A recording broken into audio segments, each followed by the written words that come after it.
मध्य प्रदेश के आईएएस संतोष वर्मा के विवादित बयान पर बवाल थमने का नाम नहीं ले रहा है। जब तक उनकी बेटी को कोई ब्राह्मण अपनी बेटी दान नहीं करता उससे संबंध नहीं बनता। इसके विरोध में देश भर के अलग अलग शहरों में विरोध प्रदर्शन हो रहे हैं।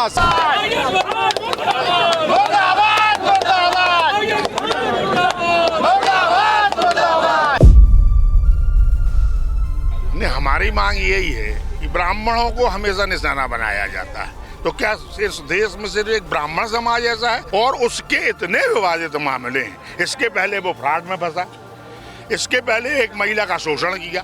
भारतीय संविधान की धारा 14-15 स्पष्ट है और भारत सरकार का 10% हमें आरक्षण प्राप्त है। हमारी जो जातिगत रूप से अपमानित किया गया है, ऐसे व्यक्ति के ऊपर वही मामला लगना चाहिए। वो इसलिए कर देते हैं हम लोग कि जिस समाज की बेटी के लिए कोई अगर ऐसा बोलेगा, उस ब्राह्मण समाज की जो स्त्रियां हैं वो अपना बदला लेने स्वयं आगे आएंगी। तो हम सब स्वयं उसके ऊपर कार्रवाई करने के लिए सक्षम है और हमारा समाज हाथ में फरसा लेके दौड़ा के मारेगा उसे। ये हमारी बहुत तगड़ी भावना है।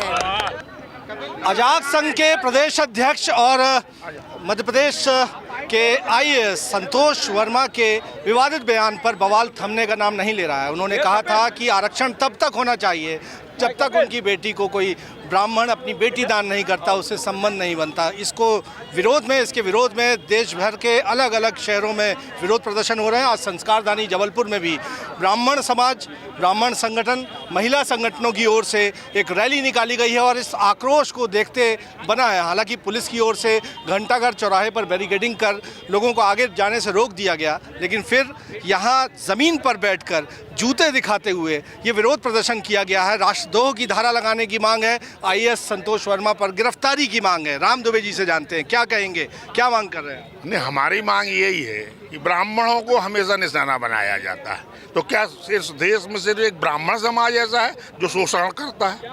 और फिर वो एक इतना बड़ा आईएएस जो अपने आप को बोलता है। निश्चित रूप से आरक्षण का प्रभाव है। हमारे समाज के लोग 400 नंबर पाके जहां नहीं पहुंच सकते, वो 40 नंबर पाके पहुंचा है और उसके इतने विवादित मामले हैं। इसके पहले वो फ्रॉड में फंसा, इसके पहले एक महिला का शोषण किया।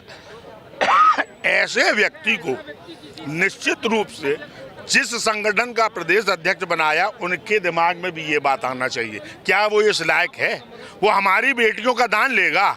वो हमारी बहन बेटियों से संबंध बनाएगा? ऐसे व्यक्ति की इस तरह से जो मानसिकता है, हम उसको पूरी तरह खत्म करना चाहते हैं।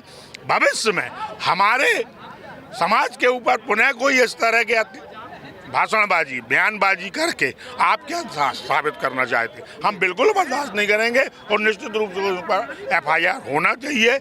ये हमारे समस्त ब्राह्मण समाज की बात। ये आक्रोश भी दिख रहा है। अटल उपाध्याय मुझे दिख रहे हैं। आप क्या किन धाराओं में कार्रवाई की मांग कर रहे हैं? भारतीय संविधान की धारा 14-15 स्पष्ट है और भारत सरकार का 10% हमें आरक्षण प्राप्त है।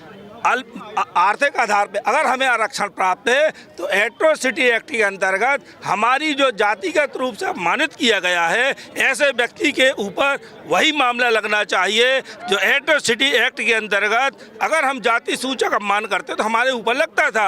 अगर नहीं लग रहा तो मैं समझूंगा कि ब्राह्मण समाज का कानूनी तौर पर रक्षा करने वाले अपमानित कर रहे हैं। आज आवश्यकता है कि कानून तो देखते हुए भारतीय संविधान हमें व्यवस्था दी है, एट्रोसिटी एक्ट का लाभ हमें मिल रहा है, इसलिए कि हम 10% आरक्षण पा रहे हैं, इसलिए उस व्यक्ति के ऊपर जातिगत अपमान करने का मामला दर्ज होना चाहिए।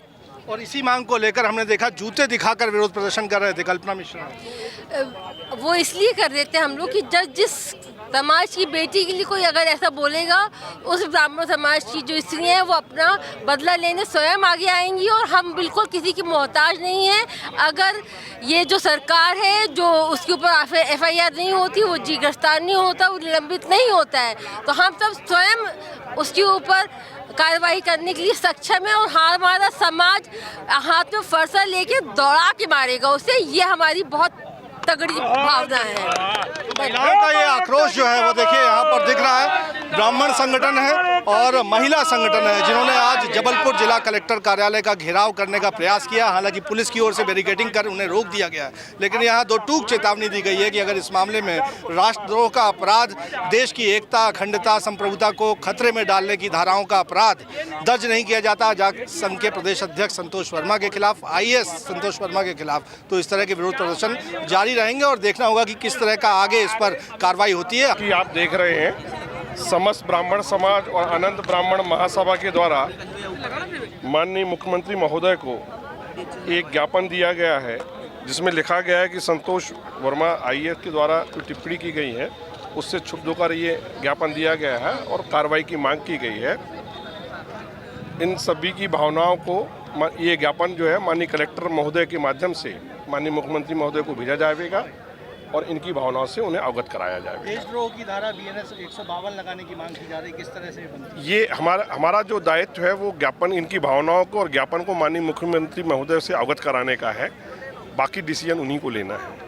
हालांकि IAS संतोष वर्मा ने अपने इस विवादित बयान को लेकर माफ़ी मांग ली है, लेकिन देखकर लगता है कि माफ़ी मांगने से काम नहीं बनेगा। फिलहाल विरोध प्रदर्शन इस मामले पर कानूनी कार्रवाई करने को लेकर जारी। कैमरामैन अखिलेश दुबे के साथ विजेंद्र पांडे, IBC 24 जबलपुर।